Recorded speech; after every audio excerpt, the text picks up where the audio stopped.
Hi, எல்லோருக்கும் வணக்கம். நான் தான் சுரேஷ், பிரமுகத்திரை கதாநாயகன். இந்த படத்தில் வந்து நான் அர்ஜுன் கேரக்டர் பண்ணியிருக்கேன். அர்ஜுன் கேரக்டர் எப்படின்னா, ஒரு ஜாலியான கேரக்டர், லவ் பண்ணக்கூடிய பையன்.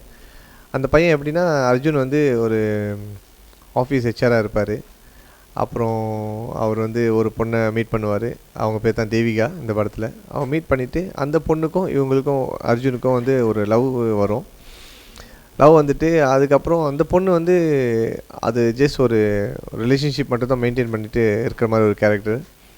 ஸோ அதில் வந்து அந்த பையன் அர்ஜுன் வந்து அதாவது நான் வந்து வேலை செய்வேன். வேலை செஞ்சுட்டு மட்டும் இருந்த என்னோடய குறிக்கோளை வந்து அந்த பொண்ணு என்ட்ரி கொடுத்தோன்னே லவ் ஆகி அதுக்கப்புறம் நான் அவங்க மேலே லவ் பண்ணி ரொம்ப டிப்ரெஷன், அந்த ஒரு லவ் அட்டெம்ப்ட் இருக்கும் அவங்க மேலே.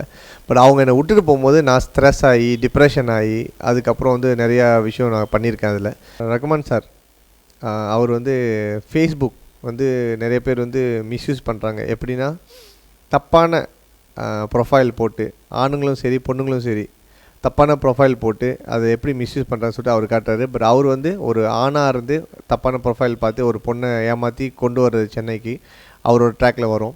அதுக்கப்புறம் நான் டிப்ரெஷன் ஆகி அவரை ஒரு இதில் மீட் பண்ணும்போது என்ன ஒரு டாக்டராக வந்து அவர் வந்து என்னை ட்ரீட்மெண்ட் பண்ணுவார். ட்ரீட்மெண்ட் பண்ணிவிட்டு ஒரு காமன் மேன் ஸ்ட்ரெஸ் ஆனால் எப்படி இருக்காங்க, அதுக்கு உதாரணம் அர்ஜுன். ஒரு ப்ரொஃபஷனல் ஸ்ட்ரெஸ் ஆகுனா எப்படி இருப்பாங்க, அதுக்கு உதாரணம் வந்து doctor Sathyamurthy Rahman sir.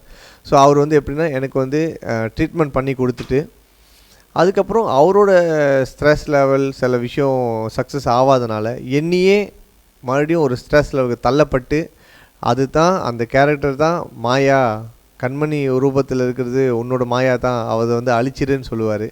So அந்த ஒரு விஷயம் வந்து ஒருத்தரை வந்து அக்ரெக்டிவ் பண்ணிகிட்ருக்கோம். இன்னும் நார்மலாக ஒருத்தர் வந்து ஸ்ட்ரெஸ் ஆகிட்டு மறுபடியும் ரிகவர் பண்ணுறதே வந்து அவங்க வந்து ஒரு மாதிரியாக தான் இருப்பாங்க. It's not complete all right.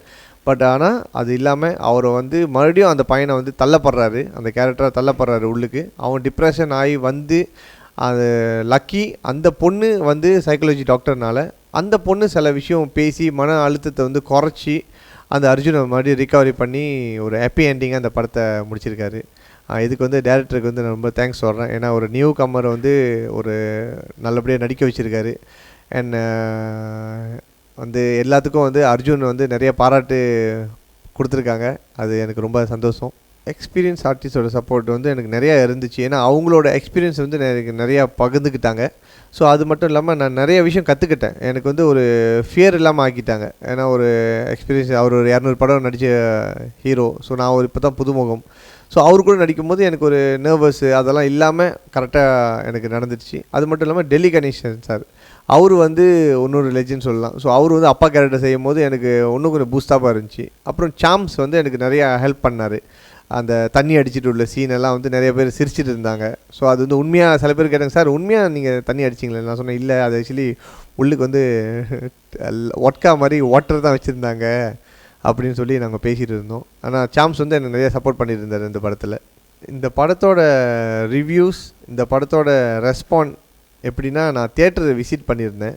Devi theatre போயிருந்தேன், ஃபேம் போயிருந்தேன், அப்புறம் சத்யம் தேட்டர் போயிருந்தேன். சத்யம் தேட்டரில் வந்து நிறைய பேர் படம் பார்த்துட்டேன்னா நான் பார்க்கணும் அந்த மக்கள் எப்படி ரசிக்கிறாங்க, எப்படி அந்த பல்ஸ் இருக்குதுன்னு சொல்லிட்டு நான் உட்காந்து பார்த்துட்டு இருந்தேன். நானும் என்னோடய அங்கிள்ஸ்லாம் உட்காந்து பார்த்துட்டு இருந்தோம். ஸோ வெளியே வந்தோன்னே எல்லாத்துக்கும் ரெக்கனைஸ் பண்ண முடிஞ்சிச்சு என்ன. ஸோ எல்லாம் வந்து கொண்டாந்து ஒரு கும்பலையே ஆவண மாதிரி ஆயிடுச்சு. அங்கே ஃபோட்டோவெல்லாம் பண்ணிக்கிட்டு செக்ஷன் பண்ணி அது நான் வந்து ஒரு ஃபேஸ்புக்கில் வந்து நான் லைஃபாகவே ஏற்றிருக்கேன். ஸோ எல்லா ஃபேன்ஸுக்கும் எல்லா மக்களுக்கும் என்னோட நன்றி.